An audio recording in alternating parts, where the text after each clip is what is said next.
किस तरीके की चर्चा आप लोग कर रहे हैं? एक महिला जो हमारी देश की राष्ट्रपति हैं उसके ऊपर कटाक्ष कर रहे हैं। सभी विपक्षी दलों को अपोजिशन करनी चाहिए और सोनिया गांधी जी को वर्बली पब्लिकली माफी मांगनी चाहिए। वो तो अपनी सफाई में ऐसा सब बोलेंगे, क्या स्लिप ऑफ टंग, इतनी बड़ी स्लिप ऑफ टंग हो जाती राष्ट्रपति और राष्ट्रपत्नी का, मतलब उनको डिफरेंस नहीं पता। नमस्कार, आप देख रहे हैं ग्रेट जंप वर्चुअल। मैं पंकज खजूरिया। इस समय मानसून का पार्लियामेंट सत्र चल रहा है और इस बार मानसून के पार्लियामेंट सत्र में जो चीज़ें देखने को मिली हैं वो बड़ी अजीबोगरीब है। मैं बात करूं, सबसे पहले जो राष्ट्रपति की नियुक्ति हुई वो एक महिला हैं, द्रौपदी मुर्मू जी। उसके बाद कल का एक कंट्रोवर्सी चल रही है जिसमें स्मृति ईरानी और सोनिया गांधी दोनों के बीच की कंट्रोवर्सी चर्चा का विषय बना हुआ है। वहीं मैं बात करूं, इन सारी चीज़ों के ऊपर बात जो आ रही है वो ये आ रही है कि चाहे पक्ष के हों या विपक्ष के, कि महिला का सम्मान करना चाहिए। लेकिन बात यह है कि अगर महिला का सम्मान करना चाहिए तो यहाँ पे दोनों पक्ष और विपक्ष एक दूसरे के खिलाफ क्यों है? बात जब महिला की हो रही है, बात जब उसके सम्मान की हो रही है। मेरे साथ इस समय बातचीत करने के लिए रजनी सेठी जो स्पोक्स पर्सन है जम्मू कश्मीर भारतीय जनता पार्टी के, जिनका भी साफ तौर पर ये कहना है महिला चाहे किसी भी पोस्ट पे हो, चाहे किसी भी दल से हो, चाहे किसी पक्ष से हो या विपक्ष से, उसका जो है सम्मान हर जगह पे होना चाहिए। और जिस प्रकार से कांग्रेस के लीडर अधीर रंजन चौधरी द्वारा एक जो आपत्तिजनक टिप्पणी की गई उसके ऊपर क्या कुछ कहते हैं, इनसे जानने की कोशिश करें। मैम, सबसे पहले मैं यही जानना चाहूँगा, 21st सेंचुरी को हम कहते हैं कि इसमें वुमेन एम्पावरमेंट का जमाना है, उसके बावजूद हम देखते हैं कि द्रौपदी मुर्मू जी, जिनको ट्राइबल होने के बावजूद भी उनको जो है वो राष्ट्रपति का दर्जा दिया गया, चुना गया इलेक्टोरल प्रोसेस से, डेमोक्रेटिक तरीके से। उसके बाद कल से जो कंट्रोवर्सी चल रही है, बात चल रही है वुमेन के रिस्पेक्ट की, महिलाओं के सम्मान की, लेकिन पक्ष और विपक्ष दोनों एक दूसरे पे इस समय तंज कस रहे हैं। क्या कहेंगे?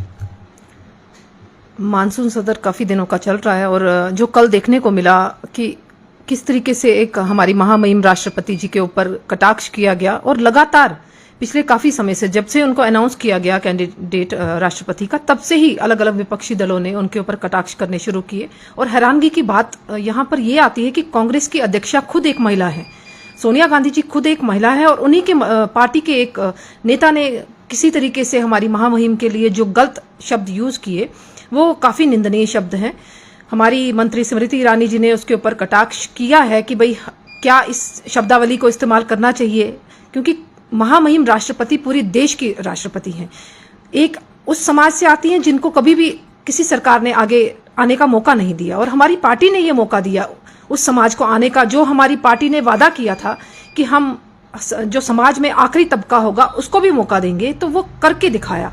शायद मुझे लगता है कि कांग्रेस ये बर्दाश्त नहीं कर पा रही, और जो देखने को मिला, आप संसद में बैठे हैं कहीं ना कहीं कुछ चर्चाओं को लेकर, कुछ विषयों पर चर्चा करने के लिए, और किस तरीके की चर्चा आप लोग कर रहे हैं? एक महिला जो हमारी देश की राष्ट्रपति हैं उसके ऊपर कटाक्ष कर रहे हैं, तो मुझे लगता है कि ये निंदनीय है। और सिर्फ बीजेपी को इसका अपोजिशन नहीं करनी चाहिए, सभी विपक्षी दलों को अपोजिशन करनी चाहिए, और सोनिया गांधी जी को वर्बली पब्लिकली माफी मांगनी चाहिए अपने इन शब्दों के लिए, क्योंकि कहीं ना कहीं वो एक महिला होते हुए अपनी पार्टी के अध्यक्षा है और उन्हीं की पार्टी के एक नेता ने ये यूज किए हैं शब्द। मैं इस बात पे भी आऊँगा, लेकिन जिस तरीके से आपने कहा कि पहले दिन से जब से द्रौपदी मुर्मू जी जो इस समय महामहिम हमारे राष्ट्रपति जी हैं, उनके ऊपर जो है विपक्ष वाले अटैक करते आए हैं, कहीं ये राजनीतिकरण है?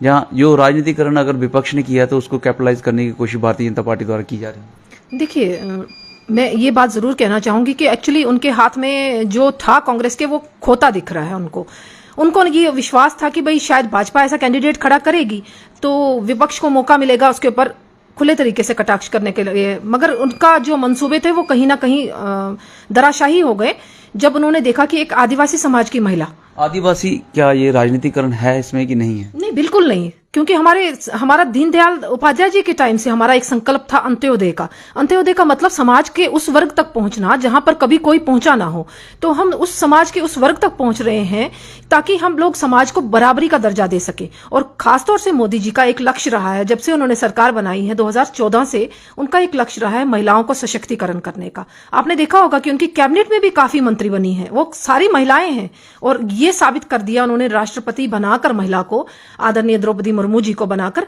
कि हमारे लिए महिला पुरुष बराबर है। ये बर्दाश्त नहीं हो पा रहा कांग्रेस से। ये जो अधीर रंजन चौधरी का ये कहना है कि कहीं ना स्लिप ऑफ टंग है वो, और अगर जरूरत पड़ी तो वो महामहिम द्रौपदी मुर्मू जी से भी जो है माफी मांग लेंगे, लेकिन भाजपा जो है इसका राजनीतिकरण कर रही है। वो तो अपनी सफाई में ऐसा सब बोलेंगे। क्या स्लिप ऑफ टंग, इतनी बड़ी स्लिप ऑफ टंग हो जाती, राष्ट्रपति और राष्ट्रपत्नी का मतलब उनको डिफरेंस नहीं पता। तो आज तक इतने प्रधानमंत्री रहे हैं या इतने नेता रहे हैं कांग्रेस के, तो क्या हर एक के स्लिप ऑफ टंग रहता था? फिर इनको कांग्रेस का ये भी कहना है कि जो सोनिया गांधी जी का नाम जो है वो जबरदस्ती भारतीय जनता पार्टी ला रही है बीच में। तो सोनिया गांधी जी का नाम तो ऑटोमेटिकली आएगा, क्योंकि वो उस पार्टी की प्रेसिडेंट है जिनके नेता ने ये वाहियात लफ्ज यूज किए हैं। तो कहीं ना कहीं जो कल्प्रिट है वो कहीं ना कहीं सोनिया गांधी जी हैं, क्योंकि उनके यहाँ अगर ऐसे नेता पल रहे हैं जो महिलाओं का सम्मान नहीं कर सकते, तो ऐसे नेताओं को वहां रखने की जरूरत क्या? सबसे पहले तो उन्हें निलंबित कर देना चाहिए सोनिया गांधी जी को, कि अपनी पार्टी से बाहर करिए ऐसे पुरुषों को, जहां पर उनके मन में कहीं महिलाओं के लिए सम्मान नहीं है। खुद महिला अध्यक्षा होते हुए वो उनको सिखा नहीं पाई आज तक कि महिलाओं का सम्मान कैसे करना चाहिए। तो मुझे लगता है कि फर्स्ट स्टेप अगर सोनिया गांधी जी को उठाना चाहिए, अपने ही नेता के ऊपर उठाना चाहिए, फिर सोनिया गांधी जी को माफी मांगनी चाहिए पब्लिकली, कि भाई लोगों के सामने उनको माफी मांगनी चाहिए कि अगर महिलाओं का उन्होंने सम्मान कहीं ना कहीं खत्म किया है तो उसके लिए वो जिम्मेदार है। हम 21st सेंचुरी की बात करते हैं, जैसे मैंने पहले भी कहा कि वुमन का जो है जो दौर है पूरा एरा उन्हीं का है। लेकिन कल हमने देखा कि निर्मला सीतारमण जो फाइनेंस मिनिस्टर हैं, उन्होंने कहा कि सोनिया गांधी द्वारा जो है थ्रेटन किया गया वहां की उनकी जो महिला एमपीज थे। इसके ऊपर क्या कहेंगे? क्योंकि बात यह है कि दोनों तरफ से अभी आरोप प्रत्यारोप चल रहे हैं। वो उन्होंने कहा कि सोनिया गांधी ने जो उनसे रैश शब्द का इस्तेमाल किया, उसके बाद स्मृति ईरानी जी के जो वीडियो हैं वो भी वायरल हो रहे हैं, किस तरीके से उन्होंने वहां पे शब्दों का प्रयोग किया। कांग्रेस कह रही है कि उन्होंने भी उनके ऊपर जो है वो गलत तरीके से जो जोरदार तरीके से बातचीत की है, तो कहीं ना कहीं उनको भी माफी मांगनी चाहिए। देखिए, जब किसी महिला के ऊपर आप कटाक्ष करेंगे, कोई भी महिला मंत्री होगी तो वो तमाशा तो नहीं, दोनों तरफ तो महिलाएं हैं अभी, बिल्कुल महिलाएं हैं। तो वही स्मृति ईरानी जी उनको बताना चाहती हैं कि आप भी एक महिला अध्यक्षा हैं, आप इस चीजों को बर्दाश्त कैसे कर पा रही हैं। स्मृति ईरानी जी का जो रिएक्शन था वो कहीं ना कहीं कांग्रेस के नेता ने एक्शन किया, तो उसके बाद उन्होंने रिएक्शन किया। तो ये स्वाभाविक है कि इसमें कोई मंत्री ही रिएक्शन नहीं करेगा, एक नॉर्मल वुमेन भी अगर कहीं पे खड़ी होंगी। मेरे कहने का मतलब कि अगर हम किसी भी महिला के साथ किसी और महिला के बारे में गलत शब्द यूज करेंगे, तो अगर उसका स्वाभिमान जिंदा होगा उस महिला का, तो वही कहीं ना कहीं रिएक्ट करेंगी। और जो स्मृति ईरानी जी ने किया वो रिएक्शन थी, कहीं ना कहीं जो कांग्रेस के नेताओं ने एक्शन की थी उसका रिएक्शन स्मृति जी ने। कांग्रेस ने भी आज धरना प्रदर्शन किया। उन्होंने कहा कि स्मृति ईरानी ने जो शब्दों का प्रयोग जिस तरीके से किया वो गलत तरीके से किया। और वहीं दूसरी तरफ हमने देखा कि भाजपा की महिलाओं कार्यकर्ताओं ने भी धरना प्रदर्शन किया। लेकिन कांग्रेस ने जो धरना प्रदर्शन किया उसके बारे में आप क्या समझते हैं? कांग्रेस ने जो धरना प्रदर्शन किया वो अपनी को साफ छवि दिखाने के लिए कर रही है पूरे देश में। कांग्रेस का यही कहना है, उन्होंने कहा कि शुरू से जो है भारतीय जनता पार्टी के हाई कमान के जो लीडरान हैं वो भी कहीं ना कहीं सोनिया गांधी को टारगेट करते आए हैं, जो महिलाएं हैं। और आज भी उन्होंने धरना प्रदर्शन में यही कुछ कहा। देखिए, इस टाइम संसद चल रही है, टिप्पणी हमारे राष्ट्रपति के ऊपर की गई है।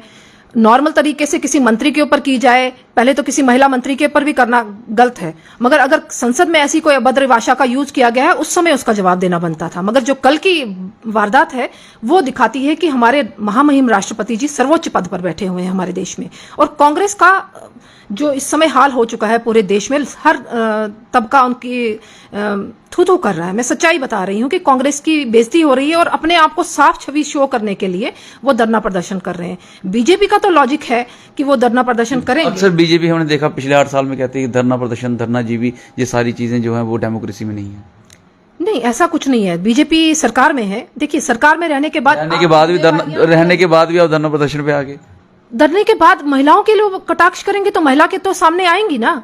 कहीं पे भी आप देखिए, सरकार में रहने के बाद आपकी जिम्मेवारियां बदल जाती हैं। अगर आप अपोजिशन में हैं आपका रोल अलग रहता है। अपोजिशन में हम लोग नहीं हैं, हमारी सरकार है केंद्र में, और केंद्र में रहते हुए हमारी राष्ट्रपति के लिए कोई कुछ बोले तो मुझे लगता है कि कहीं पे भी, चाहे वो किसी भी स्टेट में भाजपा होगी, वो प्रदर्शन करेगी। तो इसमें कोई गलत नहीं है। कांग्रेस का प्रदर्शन करना बिल्कुल गलत है, वो अपने आप को साफ दिखाने की कोशिश कर रही है, मगर भाजपा का प्रदर्शन करना कहीं ना कहीं महिलाओं के सम्मान के हित में है। अब प्रदर्शन भी 2 प्रकार के हैं, एक गलत तरीके से और एक सम्मान के तरीके से। बहरहाल ये तो फैसला जनता करेगी कौन सा सही है और कौन सा सम्मान के तरीके से प्रदर्शन हो रहा है। लेकिन जिस प्रकार से वुमेन एम्पावरमेंट का जिक्र किया जाता है 21st सेंचुरी में, कहीं ना कहीं ये बात सामने आ रही है कि वुमेन एम्पावरमेंट के चलते अभी वुमेन्स ही आमने सामने हैं। मैं जम्मू कश्मीर की बात करता हूँ। जम्मू कश्मीर में हमारी वुमेन सीएम भी रह चुकी है, महबूबा मुफ्ती। बहरहाल उन्होंने एक बयान दिया, उन्होंने कहा कि अगर मोदी जी चाहते हैं तिरंगा फहराना, जो हर घर तिरंगे का एक मुहिम चली है 15 अगस्त को लेके, वो जो चाइना के पास जम्मू कश्मीर का हिस्सा है उस पर फहराएं। उसमें महबूबा जी का मुझे लगता है बयान देना कोई वैल्यू नहीं रखता, क्योंकि वो हमारी ऐसी मुख्यमंत्री रही हैं जिन्होंने हमेशा यहाँ पर लड़वाने का काम किया है, जिन्होंने कभी भी महिलाओं के सम्मान की बात नहीं की, जिन्होंने कभी, उनकी ये भाषा होती थी कि भाई यहाँ पर तिरंगा उठाने वाला कोई कंधा नहीं बचेगा। और अभी साबित करके दिखाया आपके सामने, हमारे युवा मोर्चा ने, भाजपा युवा मोर्चा ने लाल चौक से करगिल तक जो हमारे तिरंगे झंडे हैं फहराए हैं। और कहीं ना कहीं तमाचा है उन मुख्यमंत्रियों के मुंह पर, जम्मू कश्मीर के उन मुख्यमंत्रियों के मुंह पर जिन्होंने हमारे जम्मू कश्मीर के लोगों को, हिंदू मुसलमानों को लड़वाने का काम किया और वोट बैंक की पॉलिटिक्स की। मैं जम्मू कश्मीर की पॉलिटिक्स की बात करता हूँ। उमर अब्दुल्ला जो पूर्व सीएम रह चुके हैं, उन्होंने कहा कि हर घर तिरंगे के ऊपर किसी को आपत्ति नहीं होनी चाहिए। कहीं ये मैच फिक्स दिख रहा है भाजपा और एनसी का? नहीं, उस पर तो आपत्ति किसी को होनी भी नहीं चाहिए, क्योंकि तिरंगा ही हमारी आन बान शान है।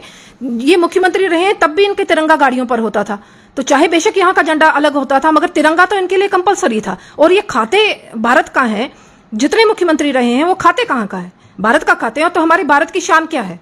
हमारे भारत की शान हमारा तिरंगा है, और मुख्यमंत्री की भी पहचान हमारा तिरंगा है। कहीं वो पाकिस्तान का तिरंगा लेके यहाँ राजनीति नहीं कर रहे, राजनीति ना।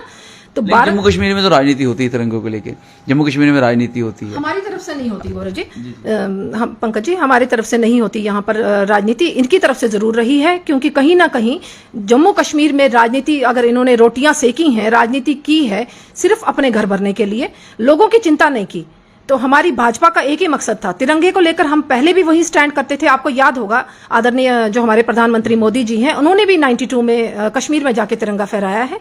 तो ये हमारा मकसद शुरू से रहा है। अच्छा, मैं सवाल महबूबा मुफ्ती पे, तिरंगा हर घर होना चाहिए और हमें तिरंगे की इज्जत भी करनी चाहिए, आन बान शान है तिरंगा। लेकिन महबूबा मुफ्ती ने जो डेयर किया है, कहीं हम ऐसा माने जैसे उन्होंने पहले डेयर किया था, 370 एवोगेट हो गया, अभी हर घर तिरंगा है। अभी जो डेयर किया तो आने वाले 1-2 साल में चाइना के पास जो हमारा क्षेत्र है वो भी वापस आ सकता है, और तिरंगा वहां पे हम देख सकते हैं लहराता हुआ। देखिए, मोदी जी के कार्यकाल में हम कुछ भी उम्मीद कर सकते हैं। उन्होंने, मोदी है तो मुमकिन है, और पाकिस्तान में जो हमारा पीओजेके है उसकी भी हम लोगों ने कसम खाई है कि ये सवाल भी इसलिए आ रहा है ना, क्योंकि उन्होंने पीओजेके का जिक्र नहीं किया, तो कहीं ना कहीं उनको ऐसा लग रहा है कि पीओजेके ऑलमोस्ट 80% 90% आ गया है, और उन्होंने बात की चाइना की, तो तभी ये सवाल आया। देखिए, वो हमें टारगेट देती जा रही है, हम उसको फुलफिल करते जा रहे हैं। उन्होंने टारगेट दिया था तिरंगा उठाने वाला कोई नहीं होगा, हमने तिरंगा फहरा के दिखाया। 370 की फारूक अब्दुल्ला ने बात की थी, वो हमने खत्म करके दिखाया। पीओजेके की बात हमने की है, और उन्होंने चैलेंज किया है कि वो करके दिखाइए, वो हम करके दिखाएंगे। अगर चाइना की उन्होंने बात की है, वो भी हम फतेह करेंगे, और चाइना पे भी हम पूरा तिरंगा फहराएंगे। महबूबा जी को जवाब मिल जाएगा। महबूबा जी इनको टारगेट दे रही हैं, और ये टारगेट को जरूर अचीव करेंगे, और आने वाले समय में चाइना के पास जो एरिया है, जो पाकिस्तान ने लीगली चाइना को हैंड ओवर किया है, वहां पे तिरंगा जरूर फहराएंगे, ऐसा कहते हुए भारतीय जनता पार्टी जम्मू कश्मीर से स्पोक्स पर्सन रजनी सेठी जी हैं। मैम, आखिरी सवाल रहेगा आपसे, क्योंकि बात कर रहे हैं हम वुमेन एम्पावरमेंट की, और जो बहरहाल जो एक कंट्रोवर्सी चली है महामहिम प्रेसिडेंट द्रौपदी मुर्मू जी को लेकर, उसके ऊपर जम्मू कश्मीर के अंदर हमने देखा भाजपा का जो स्ट्रेंथ है वो महिला विंग काफ़ी ज़्यादा है, और कहीं ना कहीं सिर्फ सिटी तक लिमिटेड ना होते हुए, जहाँ किसी एरिया तक लिमिटेड ना होते हुए दूर दराज के क्षेत्रों तक भी है। तो आने वाले समय में क्या कुछ रोड मैप रहेगा? महिलाओं का रुझान मोदी जी के कार्यकाल के बाद काफी ज्यादा बढ़ गया है, क्योंकि उन्होंने देखा कि महिलाओं का सम्मान अगर है कहीं ना कहीं हमारी पार्टी में है, बीजेपी में, और इससे पहले भी महिलाओं का सम्मान हमारी पार्टी में रहा है, तभी इतने सालों से महिलाएं यहाँ काम कर रही हैं। रोड मैप यही रहेगा कि हम महिलाओं को ज्यादा से ज्यादा सशक्त करें। केंद्र में तो हमारी महिलाएं सशक्त हैं, जम्मू कश्मीर में जो अभी देखने को मिल रही है कि भाई अभी जो असेंबली चुनाव हो या पार्लियामेंट के चुनाव हो, उसमें भी महिलाओं की भागीदारी रहे, ये हमारा लक्ष्य है। उसके लिए हमारी महिलाएं आगे आए, पढ़ी लिखी महिलाएं आगे आए, हमारी युवतियां जो हमारी कॉलेज जा रही हैं, एजुकेशन हासिल कर रही हैं, कहीं ना कहीं उस लाइन की महिलाएं हमारे सामने आए, ताकि हम लोग यहाँ पर सरकार बना सकें। जो हमारा लक्ष्य है 50+ का, उसमें हम योगदान दे सकें, क्योंकि आबादी का 50% जो है वो हमारी महिलाएं हैं। तो इसीलिए मैं सभी महिलाओं से आह्वान करूंगी कि राजनीति में जरूर आएं, हमारी बीजेपी में जरूर आएं, ताकि हम महिलाओं का जो उनका हक है वो दिलवा सके, महिलाओं को उनका हक दिलवा सकें। बहरहाल प्रधानमंत्री मोदी जी की योजनाओं के ऊपर, उनकी सरकार के ऊपर महिलाओं को जो है पूर्ण विश्वास है। शायद यही एक वजह है कि महिलाएं जो है अधिकतर भाजपा के साथ इस समय जुड़े हुए। मैम, मैं जरूर बताना चाहूंगा आपको कि हम भी जब कवरेज करने जाते हैं, महिला जरूर प्रधानमंत्री मोदी जी की योजनाओं के साथ जुड़ी हैं, लेकिन जिस तरीके से सिलेंडर का रेट बढ़ रहा है और महंगाई बढ़ रही है, वो कहीं ना कहीं वो हताश है इन सारी चीज़ों को लेके। कुछ चीज़ों के रेट बिल्कुल बढ़े हैं, उसमें कोई दो राय नहीं है, क्योंकि बेशक मैं पार्टी की प्रवक्ता हूं, मगर एक गृहिणी भी हूं, और गृहिणी होने के नाते कुछ चीज़ों को मैं भी फेस कर रही हूं। मुझे लगता है कि ये चीज़ें हमारे लिए शायद महंगाई का बढ़ना कुछ चीज़ों को इम्प्रूव कर रहा है। शायद हमारी आर्मी सिक्योरिटी फोर्सेस को कुछ एक्स्ट्रा चीज़ें, blood proof jackets, blood proof चीज़ें दी जा रही हैं, या वेपन्स उनके हाई लेवल के किए जा रहे हैं। मुझे लगता है कि अगर हम सब महिलाएं इसके लिए तैयार हैं, चाहे महंगाई जितनी मर्जी हो जाए, अगर हमारी आर्मी स्ट्रांग होती है, हमारा देश सशक्त होता है, तो उसके लिए हम महिलाएं कोई भी कुर्बानी देने को तैयार हैं। अगर हमारा देश सशक्त होता है तो कोई भी कुर्बानी देने के लिए तैयार है। बहरहाल आज की जो पूरी कन्वर्सेशन थी spokes person Bharatiya Janata party Jammu Kashmir Rajni सेठी जी से, वो थी जो कंट्रोवर्सी चल रही है इस समय मानसून सत्र में, जहां पे महामहिम प्रेसिडेंट द्रौपदी मुर्मू जी के ऊपर जो है जिस प्रकार से रंजन चौधरी जी ने बयान दिया, उसके बाद स्मृति ईरानी जो भाजपा के से हैं और वहीं सोनिया गांधी जो इस समय प्रेसिडेंट हैं कांग्रेस के, उनके बीच की जो आपस की नोकझोंक थी वो पिछले 2 दिन से चर्चा का विषय बना हुआ है। मैम, पार्टी लाइन से हटके बीइंग ए वुमन, आप इस पूरे जो इस समय सिनेरियो बना हुआ है, द्रौपदी मुर्मू जी का प्रेसिडेंट बनना, उसके बाद स्मृति ईरानी और सोनिया गांधी जी का जो सारा कंट्रोवर्सी क्रिएट होना है, इसको आप किस तरीके से देखते हैं और किस तरीके से इसको रेक्टिफाई किया जा सकता है? लास्ट सवाल आपसे। मैं इतना ही कहूंगी कि इतना इस इशू को बढ़ाने की जरूरत नहीं है। सभी अपनी गलती मान ले। सोनिया जी अगर एक्सेप्ट कर लेती हैं कि उनके नेता ने गलती की है, हमारी पार्टी तो तैयार बैठी हुई है कि भाई संसद चले, क्योंकि वो चर्चा होनी चाहिए अलग अलग विषयों पर। तो इसको इशू को ना बढ़ाकर एक महिला दूसरी महिला का सम्मान करें। सभी महिलाएं हमारी देश की नेता हैं, सोनिया गांधी जी हों, चाहे स्मृति जी हों, या हमारे आदरणीय राष्ट्रपति जी हैं, तो किसी का भी हक नहीं बनता एक दूसरी महिला के ऊपर कटाक्ष करने का। ये मैं जरूर निवेदन करना चाहूंगी। किसी भी महिला का हक नहीं बनता दूसरी महिला के ऊपर कटाक्ष करने का, और अगर किसी प्रकार की भी गलती हुई है कांग्रेस के लीडरान से तो उनको माफी मांग लेनी चाहिए और सोनिया गांधी जी को इस बात को कंफर्म करना चाहिए, क्योंकि मानसून सत्र चल रहा है और मानसून सत्र जो है वो खराब नहीं होना चाहिए। बहरहाल मैं बात करूं 21st सेंचुरी की, पहले भी आपको बताया कि ये वुमेन एम्पावरमेंट का है और इस एरा में इस प्रकार की घटनाएं सामने आना ये भी दर्शाता है कहीं ना कहीं ये जो है अभी अगली नई दिशा और दशा की तरफ जा रहे हैं। बहरहाल जिस प्रकार से कंट्रोवर्सी हुई है, इस कंट्रोवर्सी के बारे में आपकी क्या राय है हमें कमेंट सेक्शन में कमेंट करके जरूर बताइएगा और इस वीडियो को लाइक और शेयर करना ना भूलिएगा। अगली अपडेट के लिए जुड़ रहे हैं गर्जम वर्चुअल के साथ। कैमरामैन काका के साथ मैं पंकज खजूरिया। जय हिंद।